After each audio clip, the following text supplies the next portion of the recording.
आचार्य जी हैं, आचार्य जी से हम उनकी अमृतवाणी से इसका संक्षिप्त मंदिर के विषय में जानकारी हासिल करेंगे। तो सब लोग चुपचाप सुनेंगे। आचार्य जी। ये माता अनुसुईया की तपस्थली है। यहाँ पे माता अनुसुईया त्रिषि जी की पत्नी है। सप्तऋषियों में आते हैं त्रिषि जी, और माँ अनुसुईया उनकी पत्नी है। माता अनुसुईया ने पतिवर्धन पे यहाँ पे साधना करी थी, और त्रिषि जी की गुफा यहाँ से 1.5 किलोमीटर आगे, आप लोग सभी गए होंगे यहाँ पे।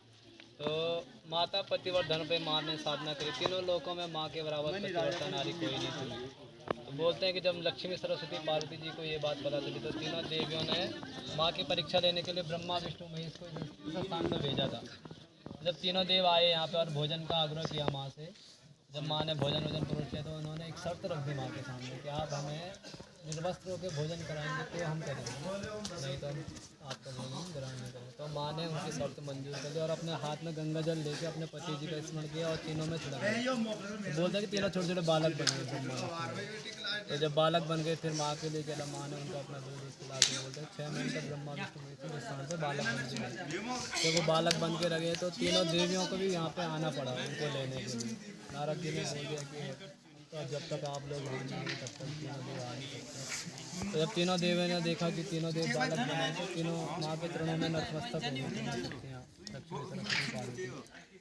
और तीनों जब माँ के चरणों में नतमस्तक हो गए तो फिर माँ ने वही गंगा जल लेके तीनों देवों में उनके स्वरूप में उनको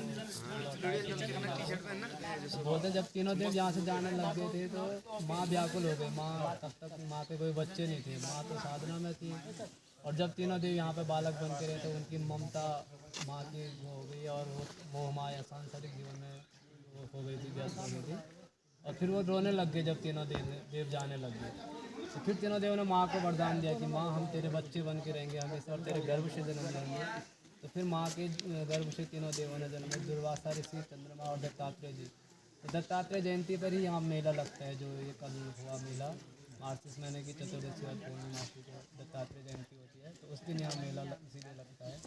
और 1.5 किलोमीटर आगे जो त्रिषि की गुफा है वहाँ जो झरना बहता है, बोलते हैं कि वो माँ ने अपने तप से गंगा जी को वहाँ अवतरित किया है। और त्रिषि जी को प्यास लगी थी जब साधना के दौरान, तो माँ की परीक्षा लेने के लिए उन्होंने माँ को बोल दिया कि मुझे प्यास लगी और मुझे पानी पीना है। तो इस पूरे पहाड़ पे कहीं पानी नहीं था बोले, तो माँ ने अपना घड़ा वहाँ लगा करके और माँ गंगा जी को अपने उससे अवतरित किया था। और माँ गंगा स्वयं वहाँ पे साक्षात माँ के घड़े में अवतरित हुई थी। तो उसको अमृत गंगा इसीलिए बोलते हैं। तो देखा होगा आपने कि वो घड़ानुमा बना है नीचे कुंड, और वो जब छलकता है घगरा तो उसके बाद पानी जो बाहर गिरता है वो झरना ऐसे ही गिरता है, पहले नीचे गिरता है फिर उसके बाद छलकते हैं ऐसे बाहर के लिए आते, तो वो अमृत कुंड है। तो बोलते हैं वो अमृत गंगा है और उसकी परिक्रमा होती है यहाँ पे। जिस समय कहीं भी चले जाओ गंगा की पूरी परिक्रमा कहीं नहीं होती। एक ये स्थान ऐसा बना है जहाँ पर गंगा जी की परिक्रमा का वो बना हुआ है, तो ये इसलिए भी महत्व है।